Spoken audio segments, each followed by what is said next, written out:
April 8, 1943. Cold skies over occupied France.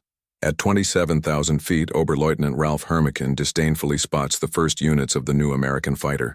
Flying milk bottle, he comments over the radio, drawing laughter from his colleagues at Jagdgeschwader 26.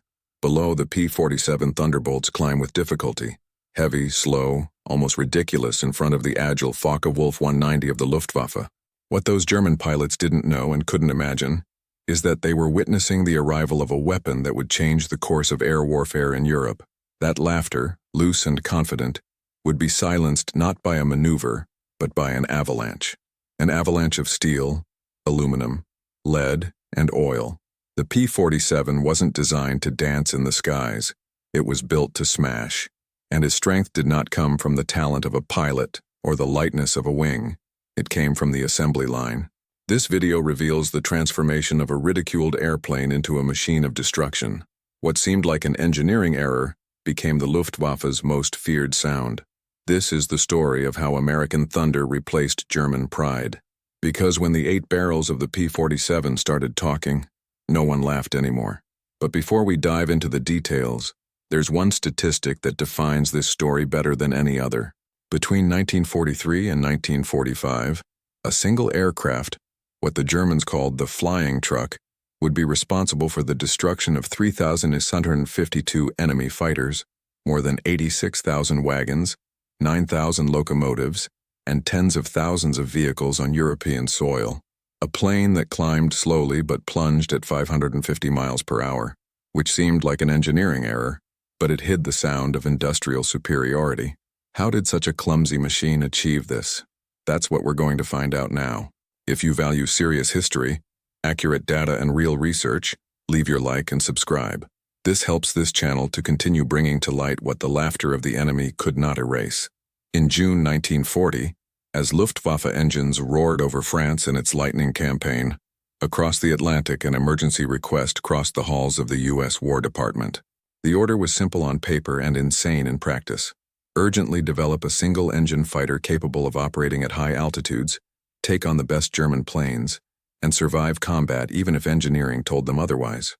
The mission fell on the shoulders of a Georgian-born czarist and naturalized American engineer, Alexander Kartveli. Kartveli's response to the mission was straightforward. It's going to be a dinosaur, but a dinosaur with proportion and teeth. Republic Aviation would then begin to gestate something that aerodynamic design manuals did not yet recognize as possible. A fighter that was, at the same time, armored, supercharged, armed like a small squadron, and capable of diving at speeds never before seen by a single engine. Unlike the European school, which prioritized lightness, maneuverability, and delicacy in control, the American project was based on excess, redundancy, and mechanical brutality. The result was the XP-47B, a prototype with an empty weight of nearly 10,000 pounds, 65% heavier than its direct predecessor, the P-43 Lancer. Its heart was the Pratt & Whitney R2800 Double Wasp, an 18-cylinder radial that, with the help of an exhaust gas turbocharger, could deliver 2,000 horsepower even at 30,000 feet, a feat the Luftwaffe didn't even dream of replicating in 1940. The turbocharger, with its complex duct system running through the rear fuselage, looked more like a vital organ than a technical component. It was the industrial lung of the heavens. But when the first XP-47B took off in May 1941, no one knew if that 12-cylinder monster on each side would have the stamina to be more than an experiment. The plane didn't just fly. It challenged the entire hitherto accepted philosophy of air warfare. In tests, it reached speeds close to 430 km/h, exceeded 40,000 feet in altitude, and dived at speeds that caused compressibility, a phenomenon still poorly understood at the time. To the engineers, the P-47 wasn't just an airplane. It was living proof that American engineering worked on a different logic. Everything that was criticized as too much would soon become the bare minimum to survive what was to come. The Germans did not understand. In fact, they didn't even consider it. In 1942, the Reich still believed that its air advantages would be maintained by tactical superiority and the training of its aces. Early German intelligence reports on the P-47 treated it as too heavy, too slow, and too big a project to be a real threat. An official from the RLM, Reichsluftfahrtministerium, even commented that the P-47 looks more like a small bomber than a real fighter. They weren't entirely wrong. The Thunderbolt weighed more than many medium bombers of the previous decade. What they got completely wrong was in the analysis of what really mattered: production volume, structural durability, and saturation of firepower. The U.S. was betting on statistics, not maneuver. In the same year that the Luftwaffe was struggling to replace parts, the U.S. already had assembly lines operating 3 shifts in Farmingdale, Long Island, and Evansville, Indiana. For every plane Germany could build, America was already pushing 3 out of the hangar, ready, fueled, and tested. By 1943, this relationship would worsen even more. Each month, 500 new P-47s rolled off the production line. It would take the Luftwaffe an average of 4 months to manufacture the same number of FW-190s, a statistic that the Germans ignored. The United States produced more than 15,000 Thunderbolts during the war. Germany did not reach 14,000 units, adding all versions of the Bf-109 and FW-190. If this surprised you, comment below with one word: absolute power. Let's see how many really understand what that means. But the P-47 wasn't just numbers. He was a concept. Every inch of the fuselage was designed to resist. The wings could withstand structural loads in excess of 40,000 pounds. The engine cradle could withstand forces of up to 12 Gs. Hydraulic systems had redundancy. The machine guns were electrically heated so as not to lock up at high altitude. The pilot was protected by 1.5-inch armored glass and a steel plate behind the seat. No German fighter had this protection as standard. The P-47 was a fortress for one man, and each of these fortresses was built from 65,000 individual parts, 8 miles of cable, and 2,000 pounds of aluminum, almost all of which came from factories that, 2 years earlier, had produced washing machines, elevators, and tractor parts. American industry, reorganized under the logic of total war, transformed domestic consumption into war production on the scale of civilization. But the Germans would only realize this when it was too late. In April 1943, when the first P-47Cs began operating over Europe, the Luftwaffe still believed that it would face just another exotic variation of the American style. What they found was a new concept, an aircraft that did not win by maneuver but by presence. It didn't dominate by the curve, it dominated by diving. And every time he dived, he brought with him the sound of something that the Luftwaffe did not know how to combat: mass production. And if they thought they had seen the worst, they would soon see what happened when this monster began to learn to fight. What the Luftwaffe saw in the skies over France in 1943, a heavy, huge, menacing fighter, had already been seen by hundreds of young Americans months earlier, still on the ground. The difference is that for them, there was no time for mockery. The P-47 Thunderbolt may have been underestimated by the Germans, but it was feared by many of its own pilots. Between September 1942 and January 1943, the 56th Fighter Group lost 41 aircraft and 18 pilots, none of them in combat, all in training accidents. The plane was a colossus with brutal torque, extreme weight, and unpredictable behavior at low speed. The compressibility in diving made the controls literally lock. The pilot saw the wings shake and lost control as if the plane was going into a trance. On landings, the plane bounced violently. On takeoffs, it could roll hard to the side if the torque was not accurately compensated. Many simply couldn't tame the machine. Major Hubert Zemke, commander of the 56th, even stated in his first reports that the aircraft was unsuitable for European combat. Not because it was inferior, but because there was still no pattern of use. It was a machine that required reinvention. The manuals did not explain. Previous experience in Spitfires or P-40s hindered more than helped. Experienced pilots with hundreds of flight hours were forced to relearn the basics. The transition was as abrupt as it was dangerous. The higher-than-average center of gravity made the Thunderbolt lean in sharp turns. Its weight made corrections difficult. But above all, it was a machine that did not forgive miscalculations. If a pilot made a mistake in managing speed in diving, he could achieve compressibility before he even realized it.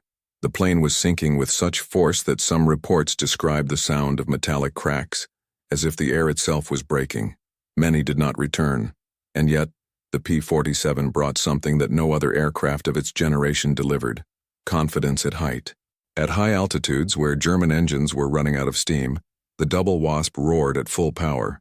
The challenge, therefore, was to train pilots who survived the training long enough to experience what the plane offered in its natural habitat: 30,000 feet, vertical dives, concentrated fire.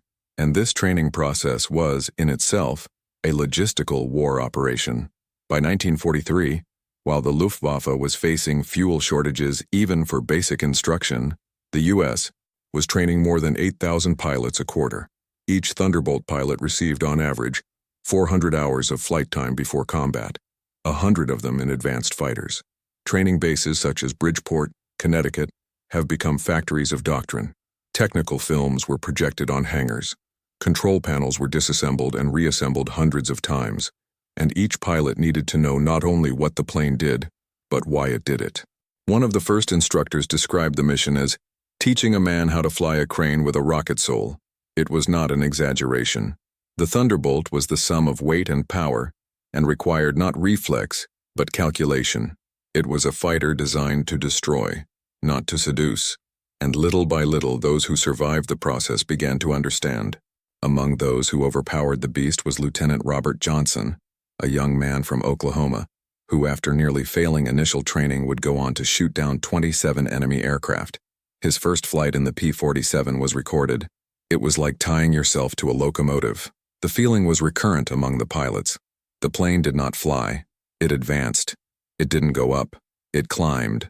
It was, in fact, closer to an impact machine than an acrobatic instrument. And this is exactly where the turning point begins. What seemed uncontrollable came to be understood as superior.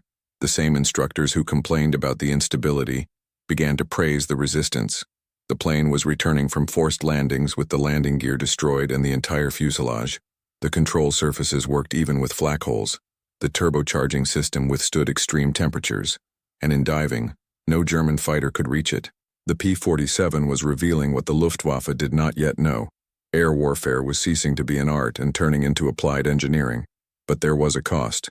In all, more than 800 American pilots would die flying Thunderbolts, not by the action of the enemy, but by the brutality of the plane itself.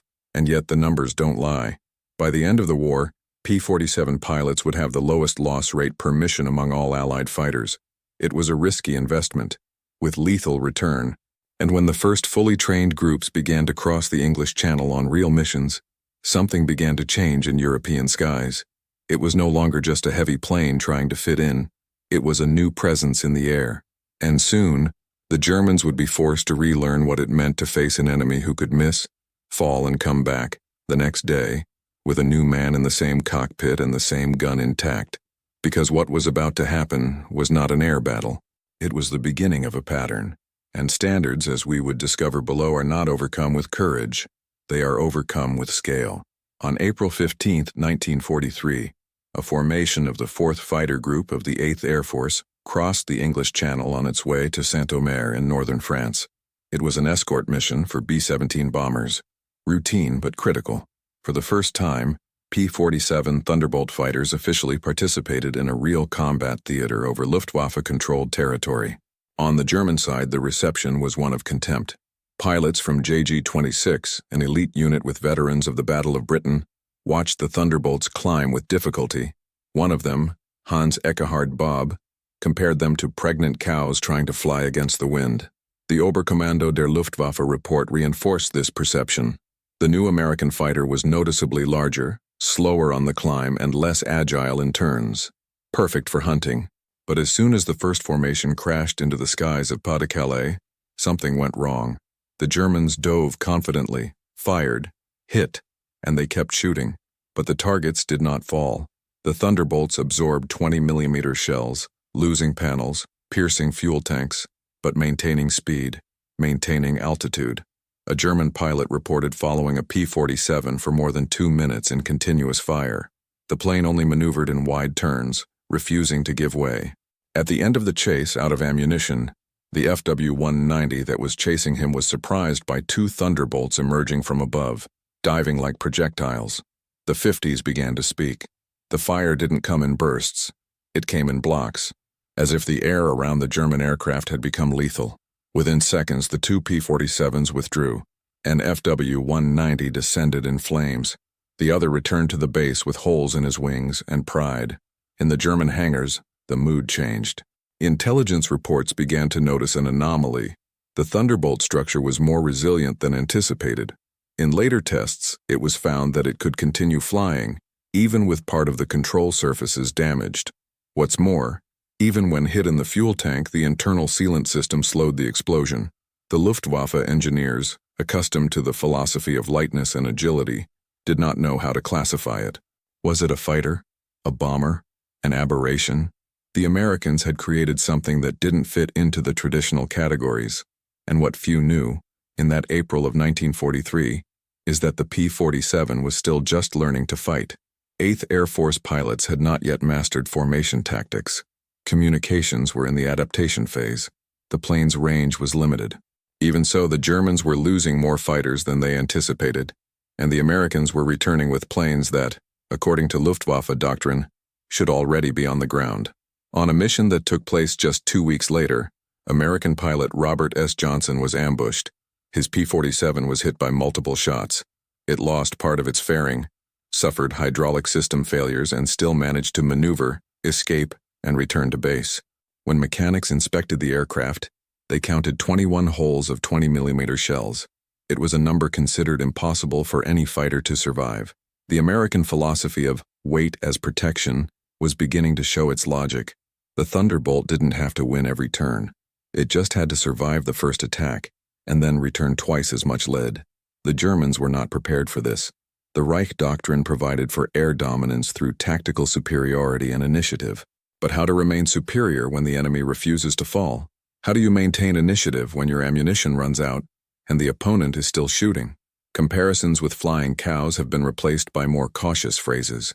An intercepted report in June 1943, signed by a technical officer of the German 2nd Air Corps, stated, "The new American fighter is substantially more resistant to damage than any aircraft in its class.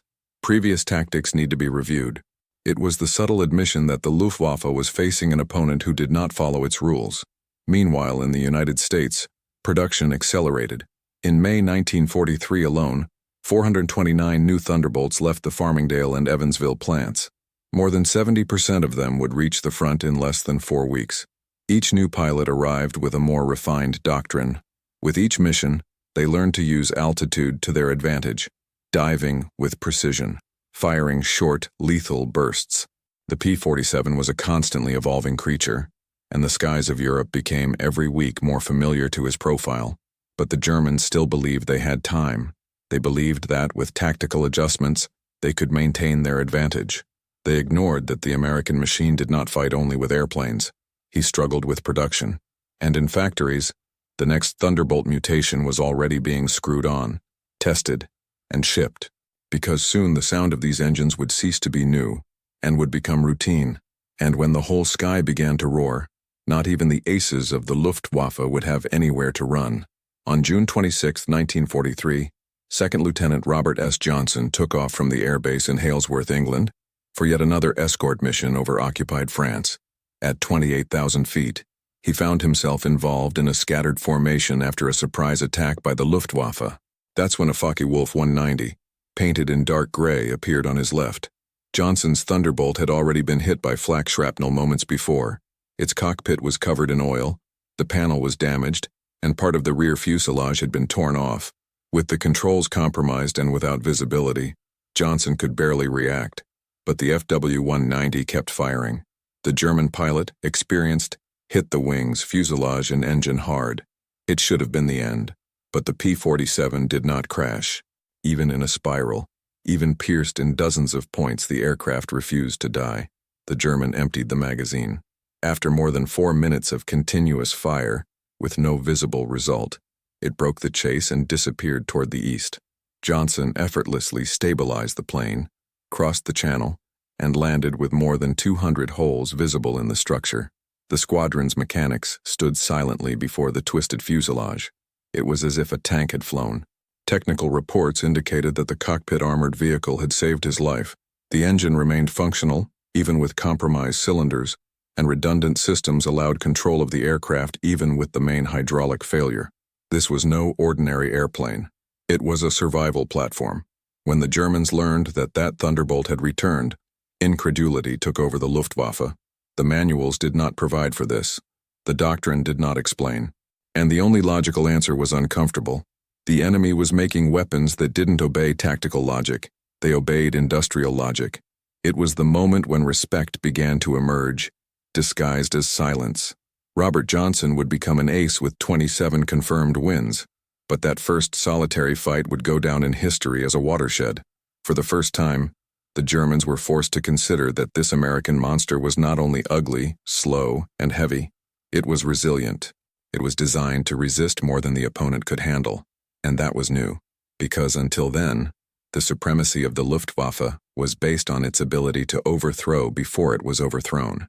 But now, there was an enemy that could withstand the initial attack, and returned double. The irony of this story is that the solution was in front of them. The Americans were betting on statistics, on replacement, on repetitive force. It was like facing a locomotive in the sky, and she didn't need beauty, just fuel. If you're enjoying unraveling these facts with accuracy and context, show your support. Like the video and subscribe so we can continue to bring you these stories that the speed of manuals often missed. Because if the Germans didn't already know, they were about to find out that height would no longer be to their advantage. On the next mission, the P-47s would take combat to a new level, at 30,000 feet with a turbocharger at full power, where the air was thin, and only the giants survived. While most Allied fighters suffered considerable power loss above 25,000 feet, the P-47 Thunderbolt was just beginning to breathe. What for the Germans was the operational ceiling of their machines, for the Americans was the base of maneuver. The difference had a name: exhaust turbocharger. Installed at the rear of the Thunderbolt fuselage, connected to the engine by a maze of ducts and valves, this system allowed the Pratt & Whitney R2800 engine to maintain maximum power, even at altitudes where thin air choked conventional engines. It was a gigantic innovation in concept and in size. The turbocharger was almost the size of an entire auxiliary engine. It took up space, required complex thermal engineering, and made the plane need a larger, beefed-up fuselage. For the Germans, this was illogical. But the logic of the Republic of Kartveli was different. What was not compensated with lightness was compensated with force. And up there, at 30,000 feet, that force turned Thunderbolt into the absolute predator. On escort missions, the P-47 operated at altitudes that forced the Bf-109 and FW-190 to climb to the limit. When they managed to arrive, they arrived slow, vulnerable, with their engines already forced. It was the perfect time to apply the new doctrine: boom and zoom, diving at high speed, firing, and quickly returning to the top where the turbo dominated. It was a one-sided dance. Thunderbolt dictated pace, altitude, and time. German pilots reported the sound of thunder before eye contact, a growing hiss, followed by luminous traces crossing the skies in almost vertical lines. It was the 50 in action. They shot from above, in 500 mumper dives, and then disappeared towards the sun. There was no persecution. There was sentence. This vertical superiority was underpinned by pure mathematics. The R2800 delivered, at 30,000 feet, an average of 1,900 HP. The DB605 engine of the Bf-109, in the same conditions, barely reached 200, and the FW-190, even with its BMW 801, lost more than 40% of the original power at this altitude. The Luftwaffe, designed for combat between 15,000 and 20,000 feet, was forced to play away from home, and without substitutes. The P-47 imposed a new type of combat. It was no longer a matter of turning faster or shooting first, but of controlling space. It was as if the Americans had acquired not only numerical superiority, but topographical superiority. Air warfare has become a matter of levels, and above 25,000 feet the turbo was in charge. The technical advantage was amplified with repetition. By July 1943, more than 800 P-47s were in operation over Europe. In September, the number would exceed 1,200.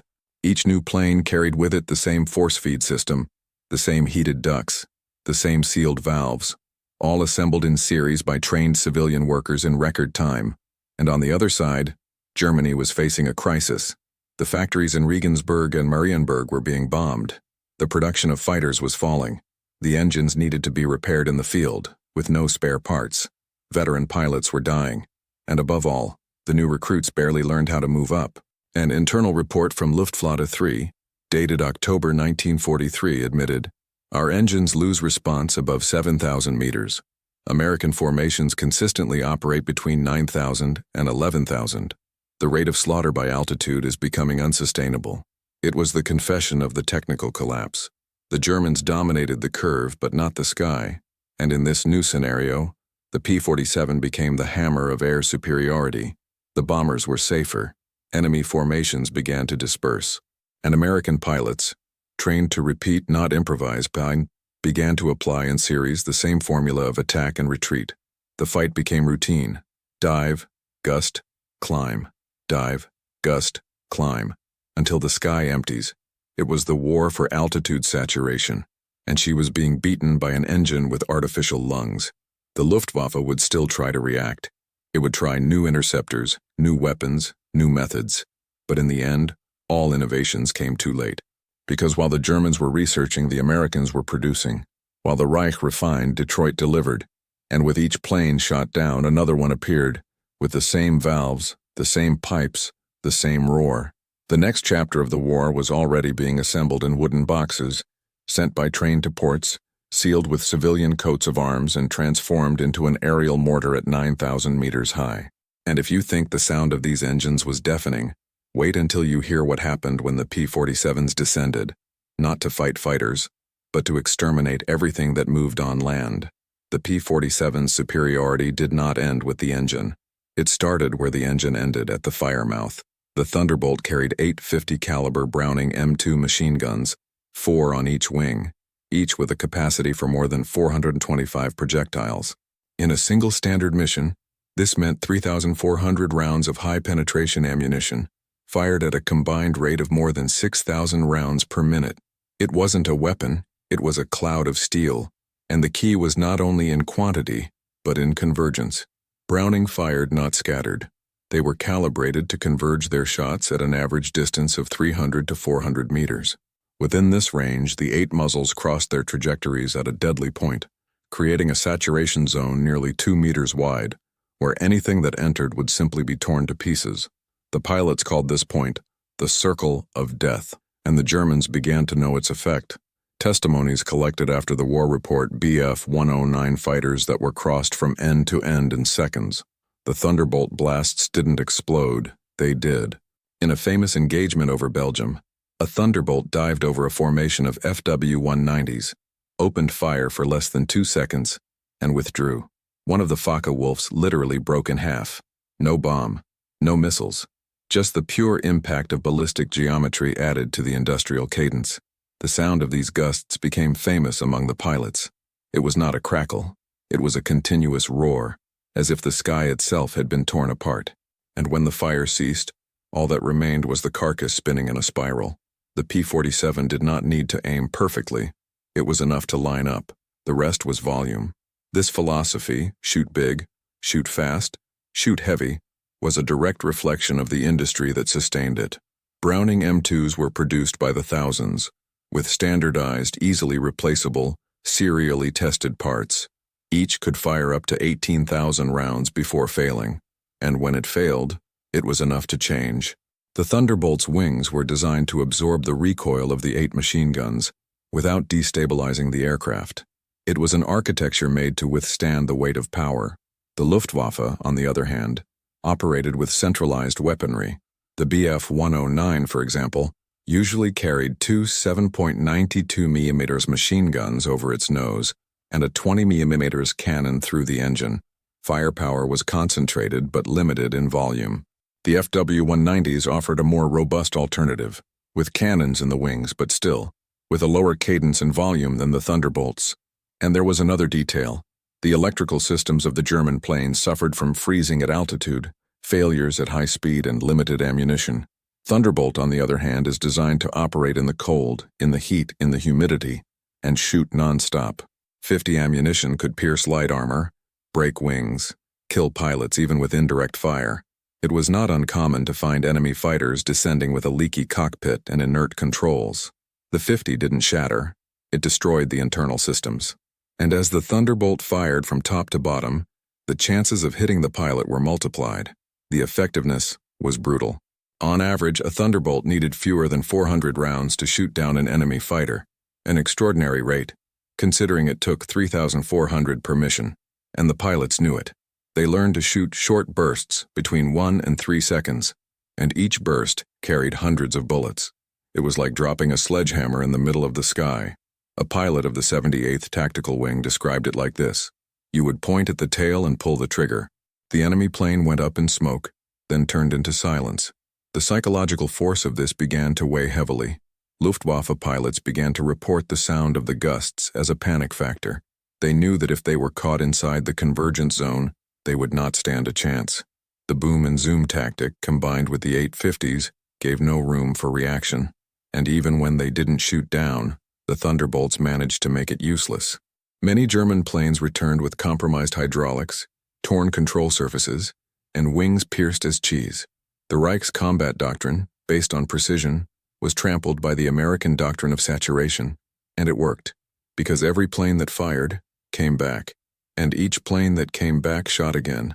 The sound of these machine guns became a constant reminder that air dominance was no longer a matter of dueling, it was a matter of continuity, and each 50 fired was a symbol of that. A simple piece, repeated thousands of times, sustaining a doctrine based on repetition, volume, and systematic destruction. The Luftwaffe began to understand too late that its doctrine of individual kills, of combat between aces, had no answer against a machine that fired like a factory, and this factory flew. The skies were changing. War was no longer a duel. It was a moving production line, and what was about to happen in the coming months would take this fire machine to a new type of target, because when the Thunderbolts stopped hunting fighters and began to hunt trains, trucks, and fuel depots, hell was no longer in the air and started to burn on the ground.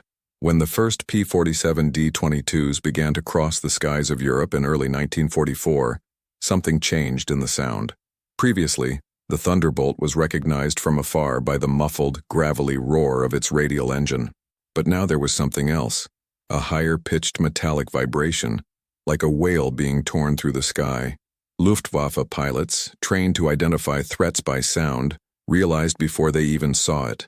The thunder was changing, and when they saw him, they understood. The propeller was larger, much bigger. With 13 feet in diameter and wide paddle blades, the new set replaced the standard Curtiss propellers with Hamilton standard units that transformed the plane's behavior.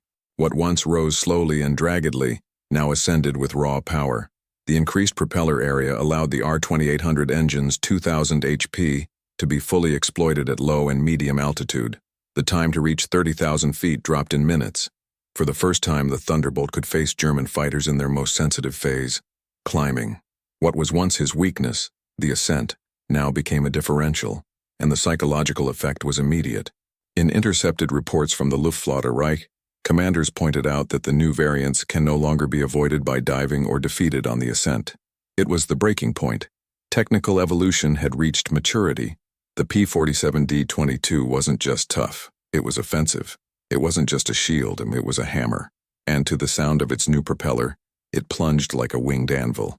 Acceleration in diving was already legendary, but now it was combined with immediate response at the controls, better traction in wide corners, and, above all, initiative.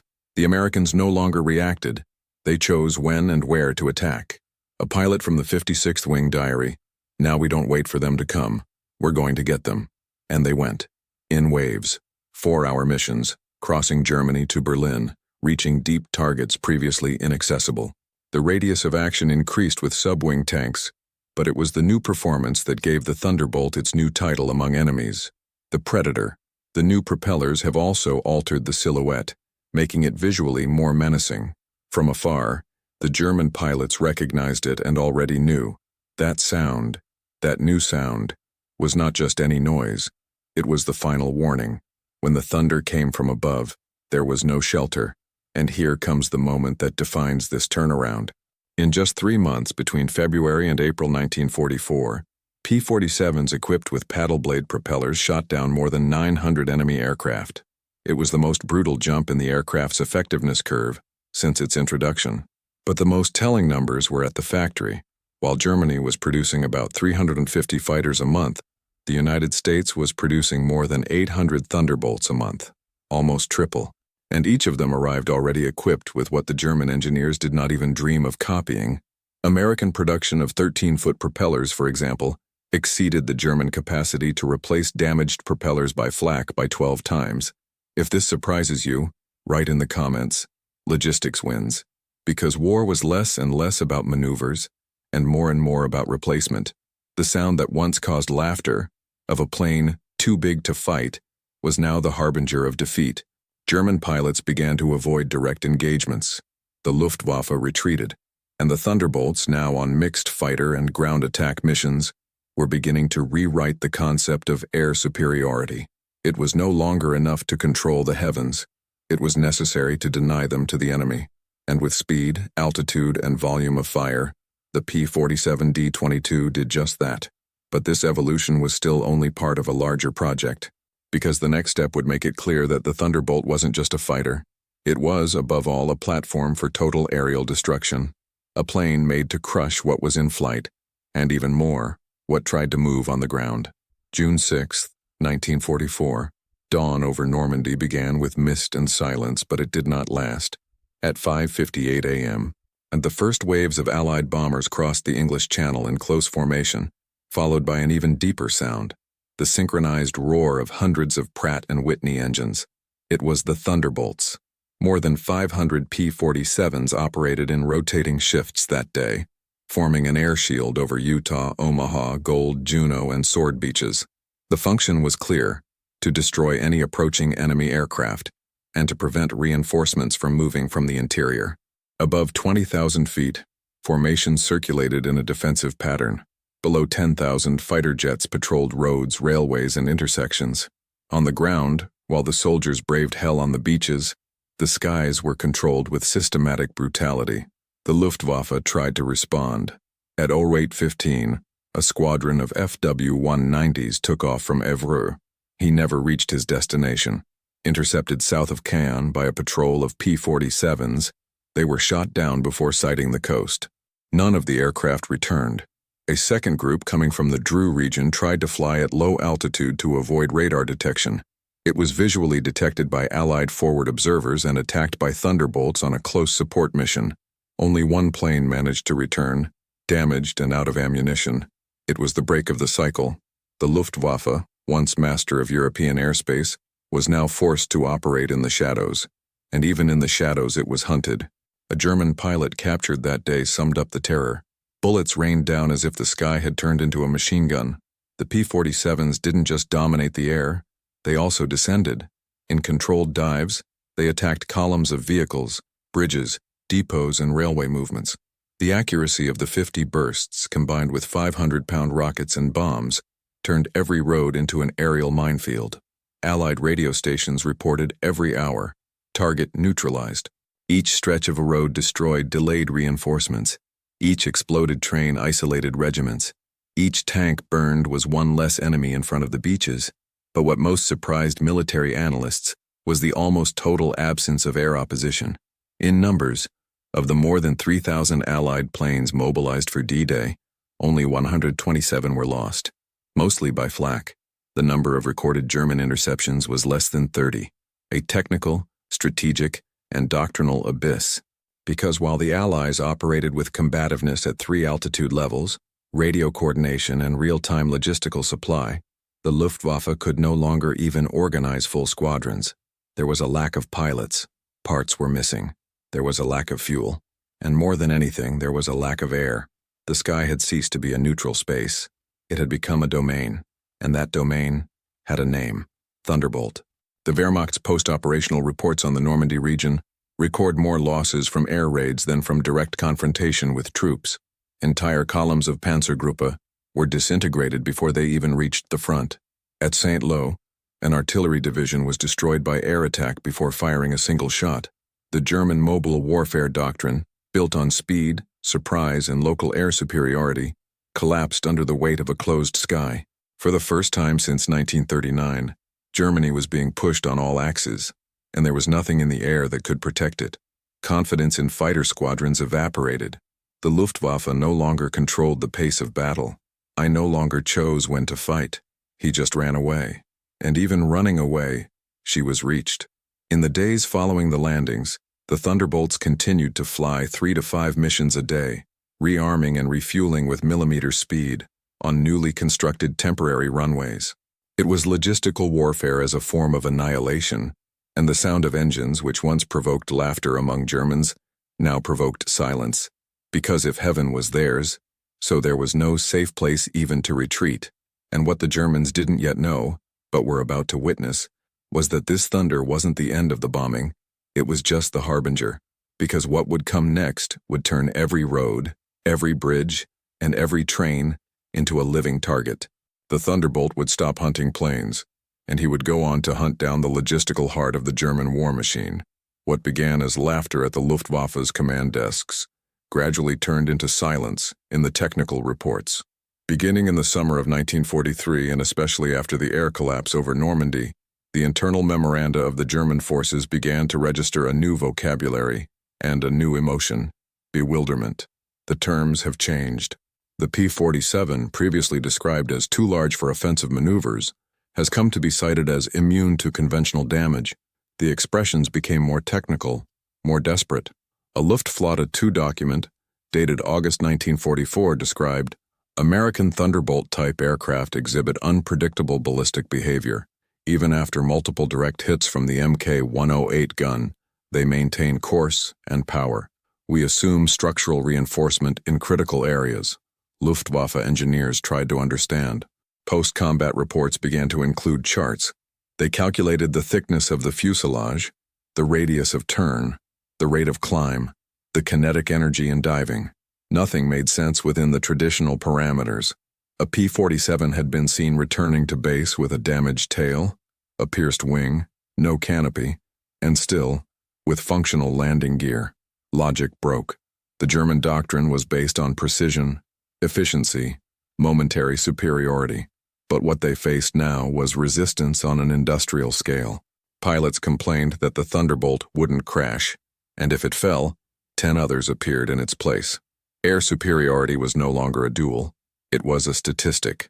Berlin's technical command ordered a special analysis. Messerschmitt technicians were assigned to study the impacts of 13mm ammunition against captured airframes. The result was alarming.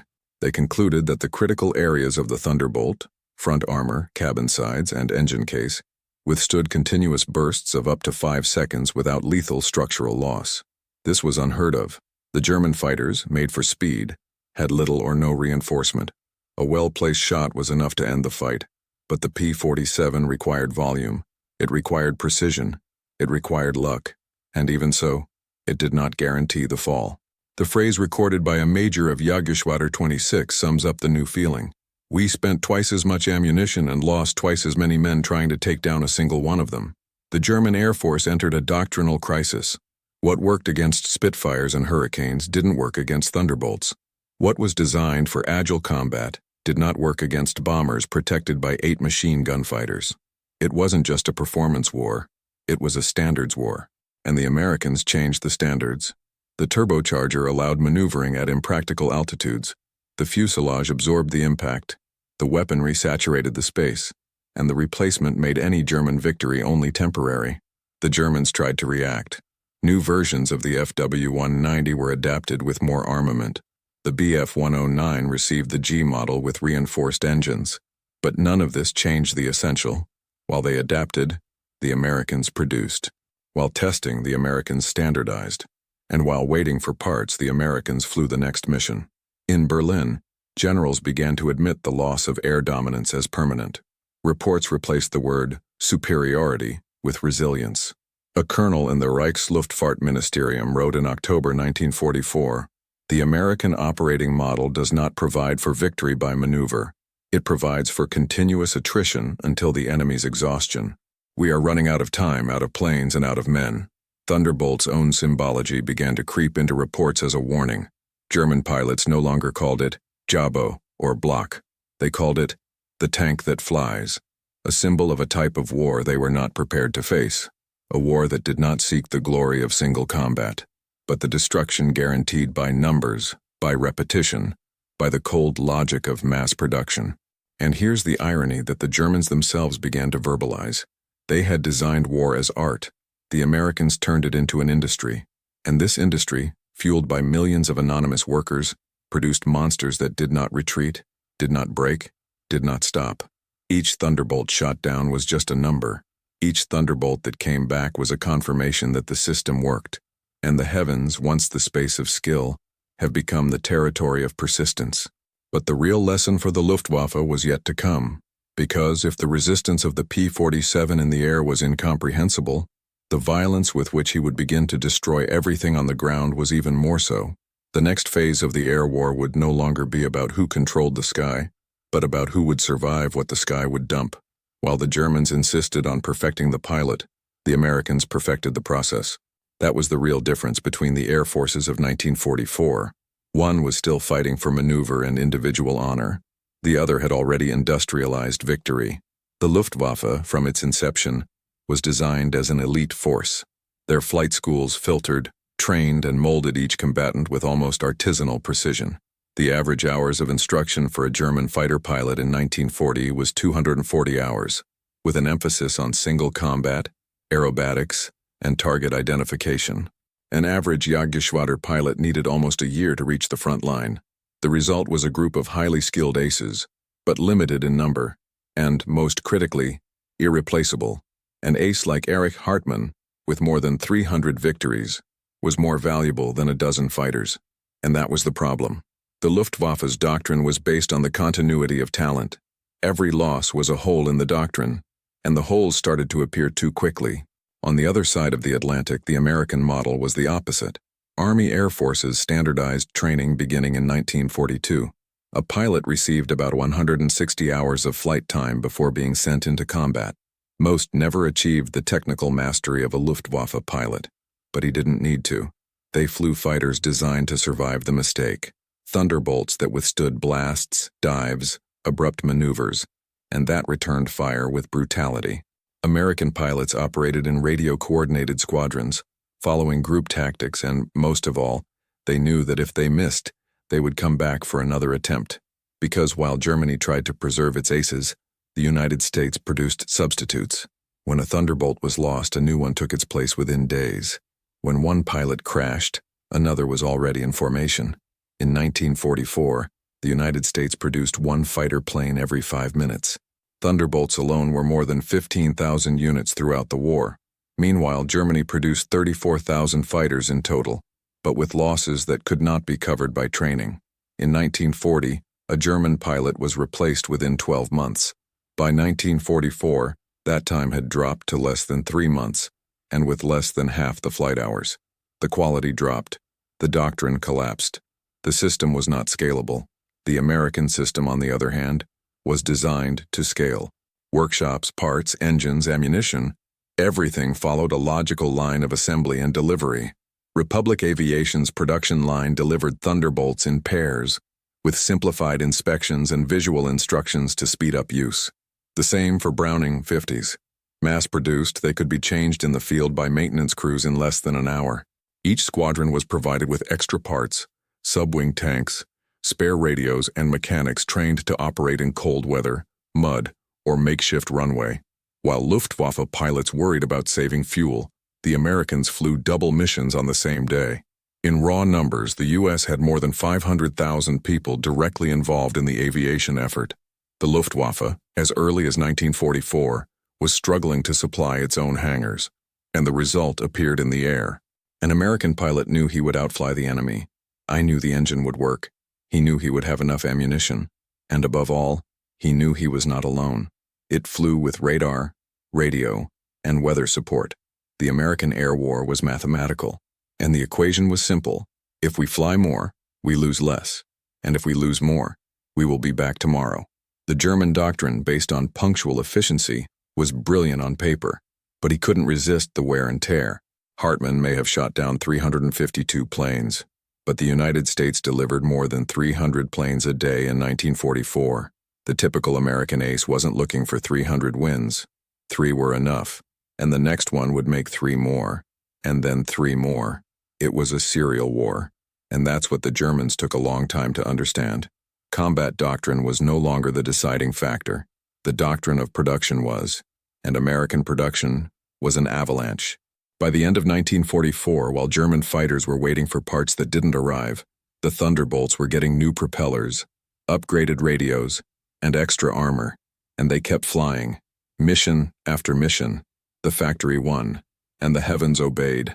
But the final blow was yet to come, because this machine, this fusion of industry and strategy, was about to apply its full force against the Wehrmacht's circulatory system, the supply lines. If until now the Thunderbolt dominated the air, the next phase would show its fury on the ground, and there would be nowhere to hide. It was when the Thunderbolt's engines stopped sounding just a warning from the overhead and began screaming down on the earth that the real dread set in on the German lines. The P-47, designed as a high-altitude escort fighter, underwent a quiet but devastating operational mutation. It became the most feared tactical fighter bomber of the war. The transformation began in the final months of 1943, when American engineers realized that the structural robustness of the aircraft, added to its payload and range, allowed for a new function: direct attack on the logistical heart of the enemy. Each Thunderbolt could carry up to 1,000 kilograms of bombs, 5-inch rockets, or extra fuel tanks, depending on the mission. And with 8 50-caliber machine guns still active, the P-47 became an aerial Swiss Army knife, capable of blasting its way, destroying moving targets, cutting off railroad tracks, and returning with damage no enemy fighter could withstand. In January 1944, the concept of the Jabo, jagged bomber, or fighter bomber, became a reality.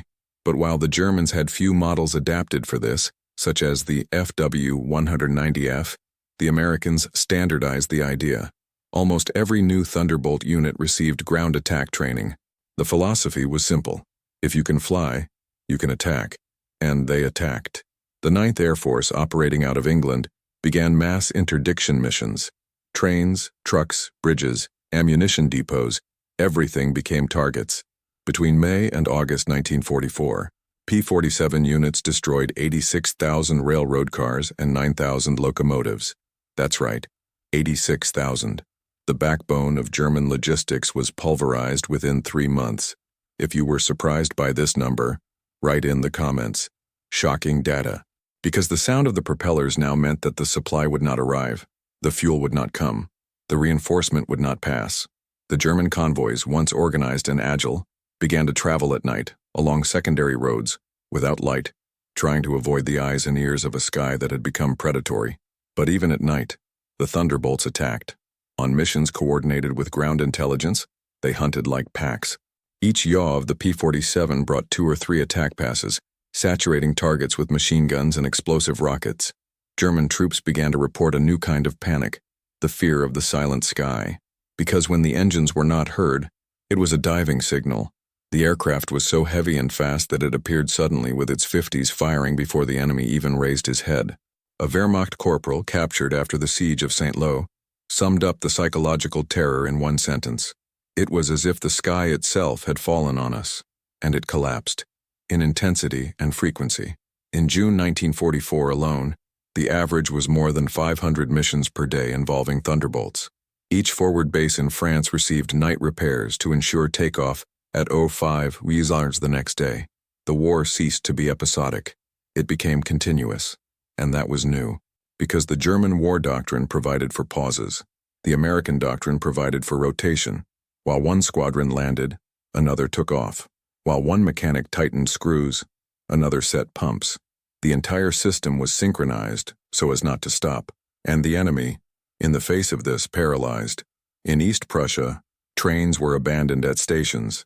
In Metz, columns of tanks were forced to abandon the march for lack of fuel. At Falaise, the last remnant of German offensive strength on the Western Front was ended not by Allied infantry, but by the repetitive rumble of P-47 dives. The Allies called them war goats. The Germans, of screaming steel. It was the fusion of air superiority with ground annihilation. A new concept, a battlefield where there was no longer front and rear, because Thunderbolt nullified the depth of enemy territory. A visible target was an accessible target. And unlike heavy bombers, the P-47 acted fast, low, accurate, and with repetition. It was an invisible hammer that emerged from above, hit, and disappeared. Then he would come back, and it hit again. The doctrine of blitzkrieg, based on speed and surprise, dissolved in the face of a force that simply did not stop. Roads congested with burned-out vehicles have become the new normal. For every kilometer advanced by the Allies, German forces pushed back too, trying to reorganize their supplies. But there was nothing left to reorganize. The logistical collapse was not accidental. It was programmed. It was industrial. And it had a name: P-47 Thunderbolt. But the apex of this destruction was yet to come, because soon it would not only be trucks and trains that would be affected. The American Air Force now took direct aim at German war production. Factories, refineries, steel mills. Total war was no longer theory. It was the plan. And the hammer, now sharpened, flew towards the heart of the Nazi machine. It was always sound first. Long, thick, growing. A metallic roar that seemed to rise from the bottom of the earth, but came from the sky. German soldiers began to recognize him from afar, well before they saw any planes. It was the sound of the R-2800 at maximum speed. He didn't whistle like the Messerschmitts. He didn't howl like the Stukas. It was more serious, more saturated, like a locomotive flying in fury. And when that sound began to vibrate the ground, everyone knew there was not enough shelter. The P-47 did not sneak in. It came as a warning, an artificial thunder created by American engineering and launched on the roads of Europe. The Germans nicknamed it Donnerschlag, the thunderclap strike. And it was not a metaphor. It was description. Wehrmacht troops, accustomed to British bombing raids or low flights by Soviet fighters, began to develop a specific reaction to the sound of the thunderbolt. They did not hide, froze. The sound impact was so aggressive that many did not even raise their heads, because they knew what came with it: the 50s. The rhythmic, tight sound of Browning machine guns in long bursts, a soundtrack of destruction that didn't give time for response. A German officer in the 12th Army reported after the Battle of the Bulge, "It was as if the sky was riddled with thorns. You didn't see it, you just heard it. And when he saw it, he was already dead." This fusion of sound and impact created an unprecedented moral weapon. Thunderbolt didn't just destroy targets, it destroyed the will to resist. Infantry units retreated at the mere sound approach of a squadron. In cities like Caen, soldiers began to abandon external communication posts whenever they detected the sound of the American engine, even without any visual signal. It was a sound that taught obedience. Civilian populations, also marked by night bombings and starvation, began to fear the sound of daytime. The roar of the thunderbolt at 2 p.m. meant that someone, somewhere, was going to disappear, and it was usually not by mistake. Accuracy increased with experience. German morale was declining with repetition. Allied intelligence studies based on radio intercepts showed that after 3 thunderbolt passes a day in a region, tactical communications slowed by as much as 60%. The radio went down because fear went up. The sound of the thunderbolt was, therefore, more than noise. It was doctrine. It was the anticipated presence of destruction. And this was planned. Republic Aviation's engineers knew that this 18-cylinder radial engine emits a distinct sound signature, but instead of silencing it, they chose to expand it. The side exhausts have been tuned to release pressure and heat in concentrated waves. The frightening noise also cooled the engine. It was efficiency with psychological consequences. On open battlefields, such as the outskirts of Nancy and Aachen, it was possible to hear the thunderbolt even before the local tower picked it up.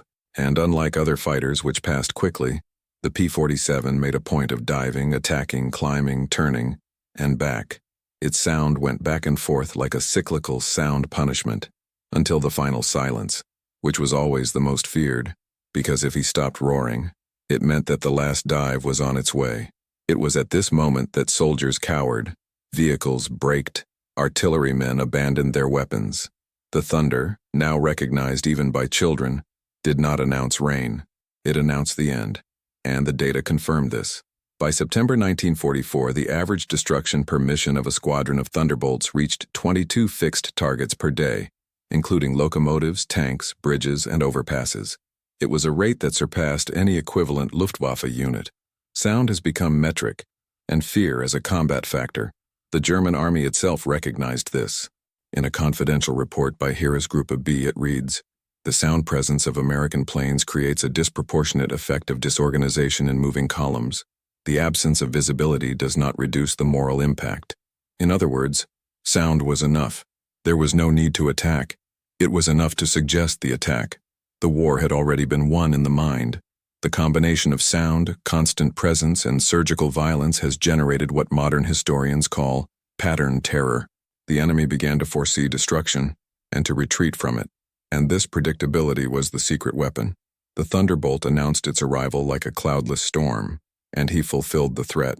But this sound still held something more, because the thunder that destroyed trains and columns would soon be reconfigured into something greater, the annihilation of the fuel that kept the entire enemy war machine alive. And when the P-47s began hunting refineries, oil warehouses, and fuel transportation lines, it wasn't just targets that fell, it was Germany's own ability to keep fighting.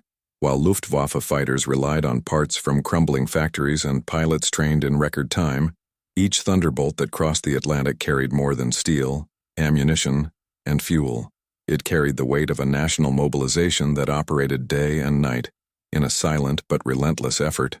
On Long Island at Republic Aviation's headquarters, more than 24,000 workers, many of them women, wore jumpsuits, tied headscarves, and took over the posts left by men who left for the front. They were not heroines celebrated in the newspapers, but their precision with rivets and welds kept the machine moving. A single Thunderbolt carried almost 200,000 parts, and each one passed through hands that had never wielded a rifle. But they won all the same. By 1943, the United States had already converted its civilian economy into all-out war. Automotive production lines in Detroit mounted radial engines. Farms in rural Pennsylvania produced castor oil for aeronautical lubricants. Universities adapted laboratories for compression and thermal tolerance tests. There was no distinction between field and industry. It was all part of the machinery of war, and it all led to a single destination: to keep the American sky flying over Europe. Aluminum came from Tennessee, rubber from New Orleans, steel from Pittsburgh. In every corner of the United States, a Thunderbolt component was forged, cast, cut, tested, approved. Logistics worked in layers. A railroad line crossed 5 states only to deliver the wings to New York Harbor, where they were shipped along with propellers from Connecticut and radios from Chicago. On the other side of the Atlantic, the reality was the opposite. Germany, besieged by constant bombing, saw its factories evaporate under the waves of Allied bomber command. The aircraft industry, dependent on centers such as Schweinfurt and Regensburg, was torn apart in surgical operations. The Luftwaffe began to assemble planes in improvised hangars, in caves, railway tunnels, even in churches. The shortage of parts forced the cannibalization of damaged aircraft. Engines were taken from destroyed fighters to keep others flying. By 1944, production had fallen faster than destruction. The collapse was visible. German pilots received aircraft without complete tests, with structural failures, and flew in fear of the engine failing before they even saw the enemy. The Americans, on the other hand, delivered Thunderbolts with bilingual maintenance manuals, spare parts kits, and logistics teams that accompanied each squadron in the field. It was a war of redundancy against scarcity, and redundancy won. But the most symbolic thing was not in the tanks or in the planes. It was in the hands that produced them. Ruth Elder, a 26-year-old factory worker, was tightening 420 bolts a day in the fuselage of a P-47. I never knew where they were going, but his work underpinned the wings that sustained aerial dominance. Thousands like her, scattered across the country, formed the invisible backbone of a war machine that did not depend on a single hero. The myth was collective, and that's what the Germans never understood. The Luftwaffe worshipped the ace, the individual pilot, instinct in the cockpit. Americans venerated the assembly line, the cadence of the factory, the technical manual, and it was this playbook that wrote Germany's defeat. Because while the ace needed rest, the factory did not sleep, and every Thunderbolt that flew carried that truth in its body. Every firm riveting was a vote of confidence. Every gallon of fuel refined in Texas was an extension of the front line. It was the revenge of the matter, and it was made up of ordinary people. In April 1944, the U.S. was producing 7,000 aircraft per month, Germany, less than 2,000. But most shockingly, in 3 years of war, the United States produced more jet fuel than all of Germany did in a decade. If you were impressed by this data, Write in the comments, absolute power, because that's what flew. Not just power, but possibility. And this possibility now gained a new mission: the destruction of the vital nerves of the Reich. The next target was the blood that was left in the German war machine. The fuel depots, the oil refineries, the deep rail routes. The Thunderbolt, now forged by the collective strength of a continent, pointed to the center of the Nazi economy. And what would happen next would not only be defeat, it would be exhaustion. By the winter of 1944, the Luftwaffe was no longer an air force, it was a statistical shadow. The statistics told the story before the eye could even see. Rationed fuel, training reduced from 6 months to 6 weeks, fighters parked for lack of aviation kerosene, and pilots thrown into combat with less than 5 hours of solo flight. What had once been the most feared machine of air warfare now dragged under the weight of industrial reality.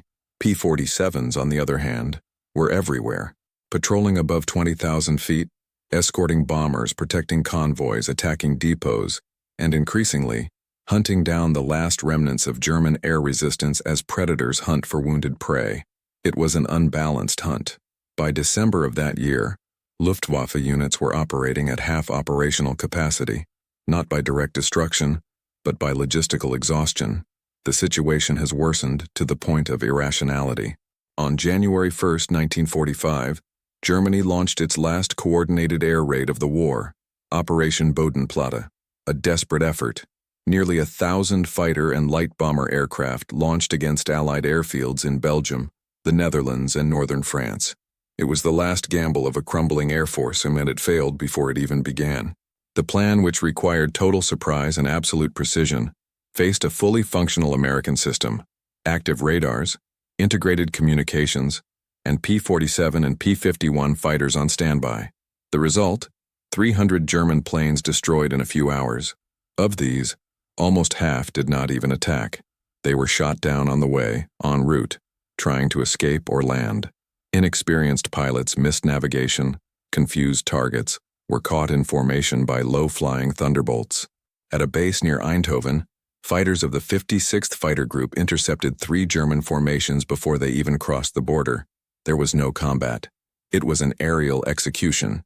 And what is most impressive, within 48 hours, the United States had already replaced the damage caused by Bodenplatte. The destroyed hangars were rebuilt with prefabricated parts, the lost planes replaced by reserves on English soil, the wounded pilots relocated by ready alternates. The Luftwaffe, for its part, would never recover. The attack, which was aimed at weakening Allied aviation, served only to show that there was no more parity possible. The concept of superiority had changed. It was no longer measured by the courage of the pilot or the speed of the aircraft. It is measured by the ability to keep the war going. And in this, the Americans won even before takeoff. By early 1945, the number of Thunderbolts operating in Europe exceeded 5,000. Each unit equipped, maintained, armed and fed by a supply line that crossed continents. A self-sustaining logistics cycle, capable of supplying each squadron with ammunition, parts and fuel, even during the worst days of the European winter. Meanwhile, Germany dismantled bicycles to manufacture spare parts. The synthetic fuel produced in plants such as Leuna and Pölitz no longer reached its destination. Constant interceptions, systematic bombings, internal sabotage. The Luftwaffe was disconnected from material reality. It flew without a rear guard. The irony of this story is that the solution was in front of them. It was not enough to train aces. It was necessary to feed machines, and Americans have understood this since 1942. If you're enjoying unraveling these facts and want to support this kind of in-depth content, like and subscribe, because what comes next shows the real end, not when a plane crashes, but when the last liter of fuel runs out, and the pilot can't even take off. When the P-47 Thunderbolt left the skies of Europe and headed for the Pacific, it wasn't just a geographic displacement, it was the expansion of a symbol. A plane born to rise against the Luftwaffe now crossed oceans to face a completely different enemy. In the Asian theater, where jungles choked vision and distances consumed fuel like sand and gears, many believed that the Thunderbolt, too heavy and Western, would not survive. But it would survive and dominate. Its sturdy structure, once criticized, has become ideal for withstanding humid heat and makeshift coral runways. Their 850 machine guns tore through Japanese columns as accurately as they had destroyed German trains. And its extended range with supplementary tanks allowed what few planes could in that war: follow the advance, island by island, base by base, to Japan's doorstep. Japanese pilots, trained in the school of lightness and maneuverability, quickly discovered that their doctrine clashed with a new reality. The Thunderbolt did not maneuver, it crossed. He didn't win by agility, but by resilience. Legendary Japanese ace Saburo Sakai described the first encounter with the P-47 as fighting a flying hammer. In his diary, he noted, "We hit this monster dozens of times. He didn't fall, and he came back." The description echoed German accounts. Same opposite hemisphere, same moral impact. The sound of the Pratt & Whitney R2800 engine, muffled by the heat and tropical humidity, was still distinct enough to generate unease. Japanese troops in the Philippines began to report attacks that could not be predicted. Low flights through dense jungles, attack dives between mountains, single passes that disintegrated logistical concentrations with millimeter precision. The Thunderbolt adapted to the climate, terrain, and mentality of the enemy. Its pilots now used makeshift maps, short code communications, and adapted boom and zoom techniques for aerial ambushes. In Papua New Guinea, American pilots reported fighting at less than 1,000 feet altitude, hunting Japanese planes in tight valleys. The enemy, once accustomed to dominating the skies with zero, began to fear the ground, because it was from the ground that Thunderbolt emerged, and it was to the soil that the war was taken.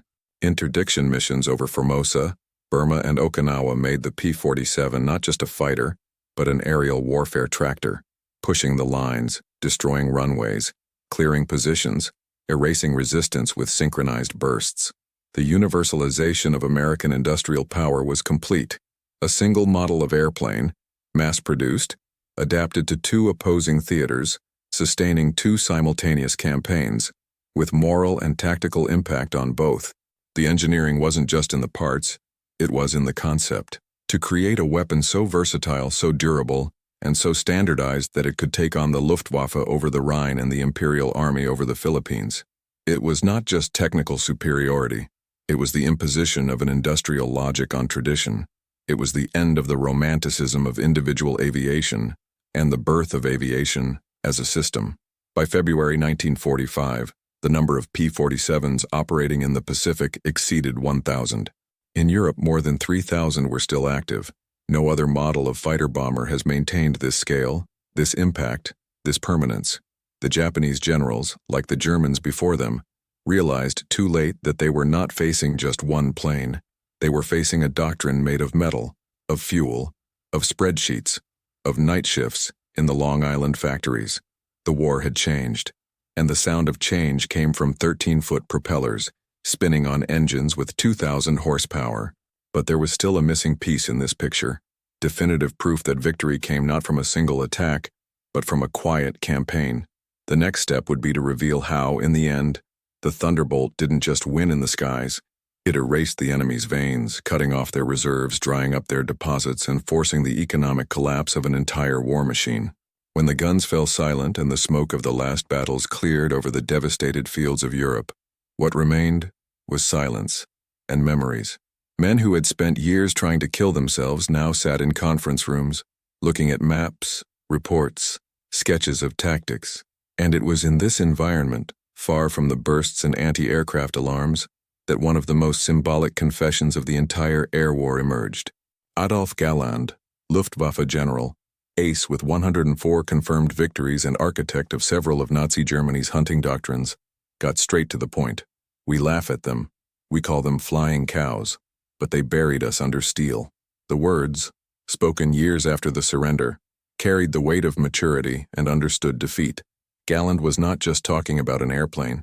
He was talking about a logic that they refused to understand. In meetings with veteran American pilots such as Hubert Zemke and Robert S. Johnson, Galland made it clear that the war in the skies was lost before any takeoff, when they underestimated the power of what did not seem threatening. At a 1968 conference, alongside former enemies, Galland described the Thunderbolt as a monster we didn't know how to kill. This phrase, spoken in a technical rather than emotional tone, sums up what so many Germans avoided admitting during the fighting. Because in war, admiration for the enemy is rarely allowed, but in peace it becomes inevitable. Other Luftwaffe pilots followed suit. Johannes Steinhoff, one of the few generals to survive the fighting and internal politics of the Reich, stated that the Thunderbolt was the embodiment of American war: heavy, tough, predictable, and impossible to contain. Steinhoff, who drove Fu-190s and Me-262s, knew the European sky like few others, and even with access to some of Germany's most advanced machines, he recognized that the American victory came not from isolated innovation, but from the methodical application of continuous force. Respect was not limited to words. In 1952, during a visit to Ramstein Air Base, officers of the newly created Western Luftwaffe observed a squadron of NATO P-47s taking off. Many of those present had fought against them. An unidentified German major reportedly said, "It's strange to look at that sound and feel relief instead of fear, because at that moment, the thunder did not announce destruction, but peace. And this moral inversion is one of the greatest ironies of war. The plane that once tore through the skies of Normandy now crossed over Germany as a symbol of protection, a complete cycle, and in this cycle, the recognition of the opponent has historical weight, not by the validation of the victor, but by the humility of the vanquished, by admitting that they were wrong, that they judged by appearance, that they relied too much on doctrine and too little on adaptation. Luftwaffe veterans offered a lesson that transcends aviation: blind pride. The noblest form of strength is not to win with hatred, but to recognize the intelligence of the other. Because in modern warfare, courage is not enough. It takes logistics, planning, persistence, and above all, humility to accept that the enemy evolves. The Americans, with their Thunderbolt, proved this without speeches. They proved it by flying. And the Germans, even after the fall, were forced to look up, not in defiance, but in respect. A respect that would echo for decades in military manuals, in memoirs, in documentaries. And that would set the stage for the last piece of that puzzle: the true impact these flying monsters have left, not just in battle, but in the way the world has come to view air power, because there was still a number left, a number that would end any doubt about what it meant to laugh at the wrong enemy. 850 machine guns were not designed for beauty, not for elegance, nor for technical display. They were built to work. Always, even under ice, sand, oil, blood. The P-47 Thunderbolt carried these 8 steel muzzles not as ornaments but as a philosophical statement. Whoever shot the most times, the farthest and the longest, would win. And that's exactly what happened.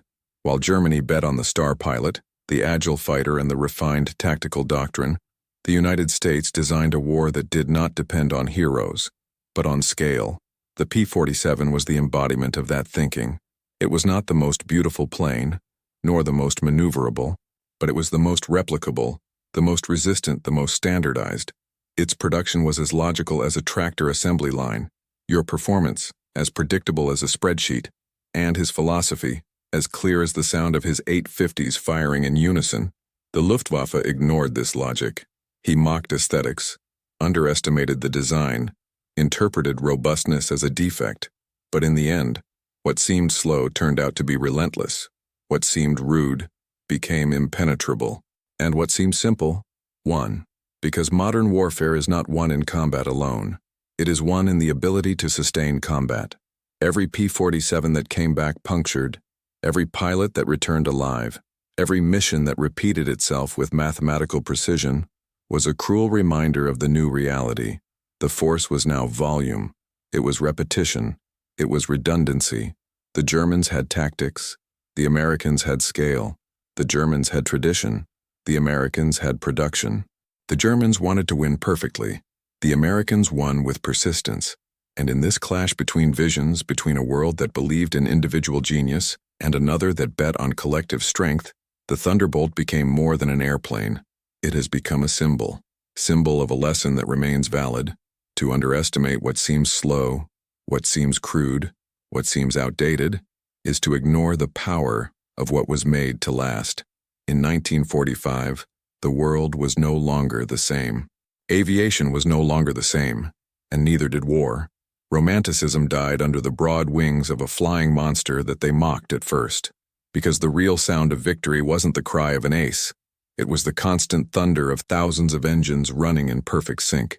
And in the end, the Thunderbolt's 8 barrels taught something that no military academy predicted. Ignorance is costly, and laughter, when directed at the wrong adversary, can be the harbinger of the grave itself. But there was still one last number, one last statistic, that would sum up this whole journey of steel and underestimation. A final fact that would silence any doubt, and end this story as it began, with shock, respect, and silence. April 1943. Clear skies over occupied France. Luftwaffe pilots watch from above the heavy ascent of a new enemy aircraft. Laugh. Point. Apparently, it was just another American mistake.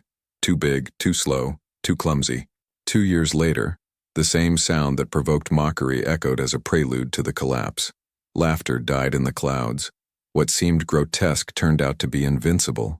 The anti-aircraft guns did not stop him. The elite fighters did not outnumber him. And the bombers, once vulnerable, now traveled under flying steel walls.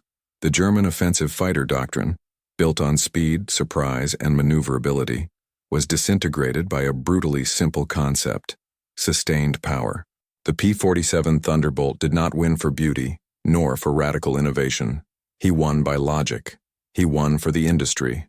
It won because it was designed to be made by the thousands and resist every last screw. Germany bet on talent.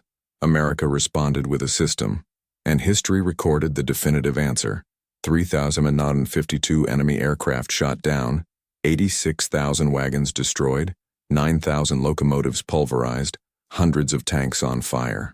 The war was won before the combat, in the factories, on night shifts, in the calloused hands of invisible workers. The lesson is inescapable. In the industrial age, logistics determines strategy, and no aerial maneuver surpasses the strength of a production chain that never sleeps.